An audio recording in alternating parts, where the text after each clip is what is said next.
Pode-se dizer que, enfim, o anarquismo em Portugal começa... O anarquismo, sob uma forma mais moderna e organizada, começa, na minha opinião, objetivamente em 1886, com a visita de Élisée Reclus a Portugal. Ele visita Portugal como geógrafo, mas também como militante, ou ativista, como propagandista do anarquismo. E visita Portugal e, a partir daí, nota-se que há claramente uma grande evolução no movimento. O movimento até aí era um movimento, enfim, difuso, proudhoniano, mutualista. Os primeiros grupos filiados na Primeira Internacional datam de 1871, já aí claramente com uma influência de Bakunin, portanto Marx em Portugal é completamente ignorado até muito mais tarde. Em 1872 aparece uma organização chamada Fraternidade Operária, que se pode dizer que já é uma organização anarquista, se bem que, enfim, com este anarquismo muito difuso.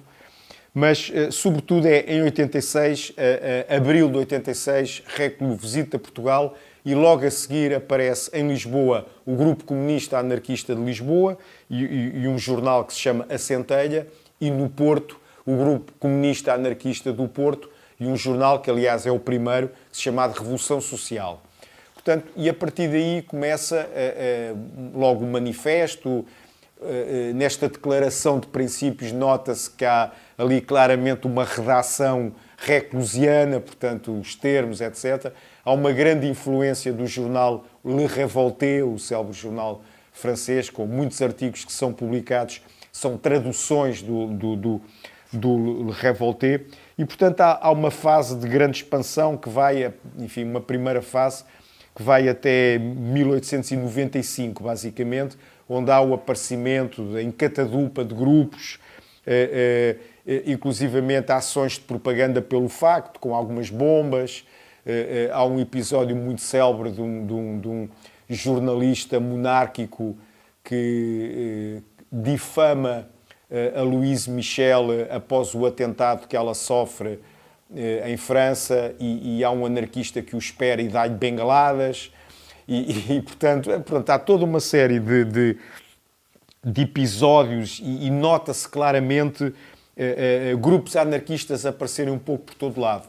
Que, à semelhança do que aconteceu em França, também o governo português na altura, em 1896, deita cá para fora leis anti-anarquistas que, enfim, criminalizam a propaganda anarquista e os grupos, etc. E isso, enfim, com algumas deportações, na altura estamos ainda a falar da monarquia, portanto houve alguns anarquistas deportados para Timor, outros para as ex-colónias. Enfim, Timor também é uma ex-colónia, mas só para ver bem o longínquo que era na altura um anarquista ser deportado para Timor. Era praticamente já não voltar, não é? Pronto, este período passa e depois há novamente várias fases de expansão que têm sempre o fim delas coincide com estes episódios. Portanto, 1896 é as leis anti-anarquistas. Depois de 1908 a 1916 há novamente uma fase de grande expansão. 1916 porquê? Porque é aquela grande fratura que se dá a nível internacional com a polémica sobre a Primeira Guerra Mundial.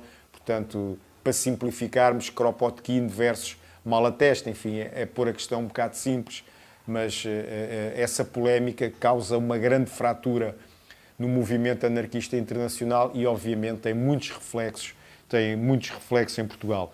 Portanto, neste período de 1908 a 1916 há muitas coisas. Logo para começar, 1908, o regicídio, protagonizado por anarquistas que matam o rei e o filho mais velho. O filho mais novo escapa a esse atentado e, portanto, a monarquia ainda se prolonga até 1910. Em 1910 dá-se uma revolução, teoricamente, enfim, republicana, mas quem faz as ações de rua, quem vai para a rua de armas na mão, é a classe operária. Portanto, é a chamada carbonária, que era a maçonaria dos pobres, não é? e que era no fundo quase uma organização anarquista.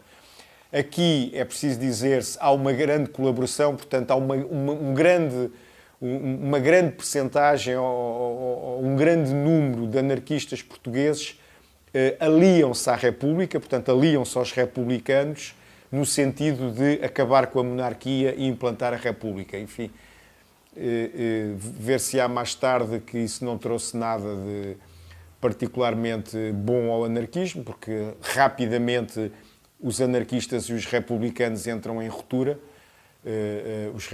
Obviamente que o regime republicano vai criar algumas coisas que era impossível em monarquia, por exemplo, um ensino laico muito mais divulgado em Portugal, a Igreja perto de privilégios, etc. Mas, em contrapartida, também volta-se a criar uma nova espécie de polícia chamada Guarda Nacional Republicana, e isso tudo serviu de repressão às reivindicações operárias. Portanto, mas de 1908 a 1916, periódicos, jornais, revistas, primeiro Congresso Anarquista Português em 1911, há a criação mesmo de organizações, muitas federações regionais, até que, pronto, dá-se esta grande fratura no movimento anarquista português, à semelhança do que aconteceu lá fora, onde, enfim, há uma figura que também teve, enfim, bastante conhecida aqui no Brasil, o Neno Vasco, tem um papel muito importante de marca, que era um malatestiano assumido, e, portanto, marca que há aqui uma divisão entre Neno Vasco e uma publicação do Porto contra toda uma série de anarquistas, e uma publicação de Lisboa, Aurora versus Germinal, em que há anarquistas que defendem a posição de Kropotkin, enfim, que se pode considerar uma posição estratégica face ao avançar da guerra e ao não aparecimento da tal revolução internacional, etc. E, portanto, se calhar mais uma vez funcionou a teoria do mal menor, mas que, enfim, na minha opinião, as teorias do mal menor resultam sempre relativamente menor e nunca para o mais, mas enfim. Mas pronto, Kropotkin também era o Kropotkin e, portanto, se calhar até se pode, enfim, compreender um bocado esta situação ou este tomar de posição perante uma guerra que estava a dizimar completamente até o próprio movimento operário, não é?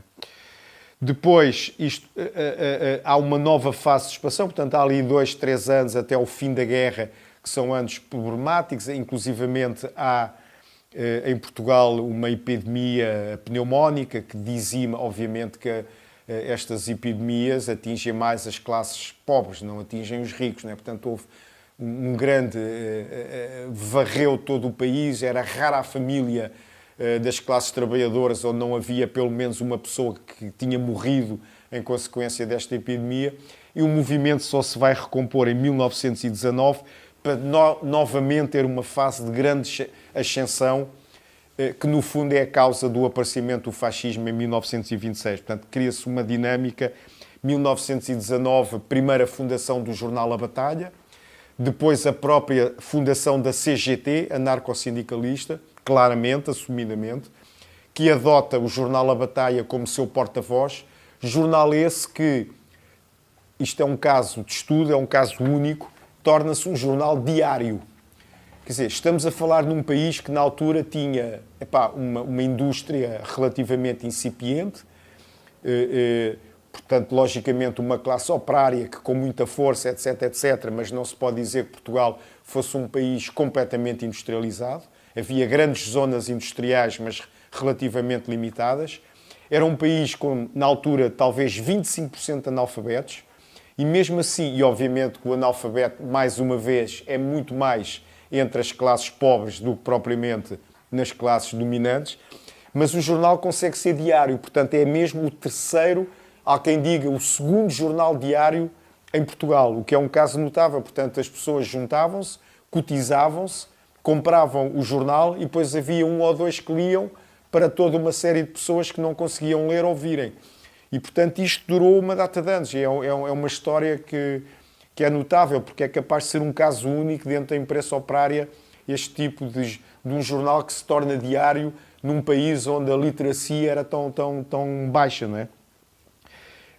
Fora do anarcossindicalismo, dentro do anarquismo, vá lá, digamos assim, anarcocomunismo, talvez fosse a corrente, sem dúvida, dominante, juntamente com o anarcossindicalismo, há a União Anarquista Portuguesa, que é fundada em 1923, portanto, num congresso que houve em Alenquer, e, portanto, toda esta dinâmica e, paralelamente, uma falência completa das instituições republicanas, em termos de política parlamentar, portanto, o Partido Republicano original vai-se fraccionando e a páginas tantas era uma confusão total. Havia governos que tomavam posse de manhã e depois bastava que um deputado, à hora do almoço, mudasse de opinião, caía à tarde, não é?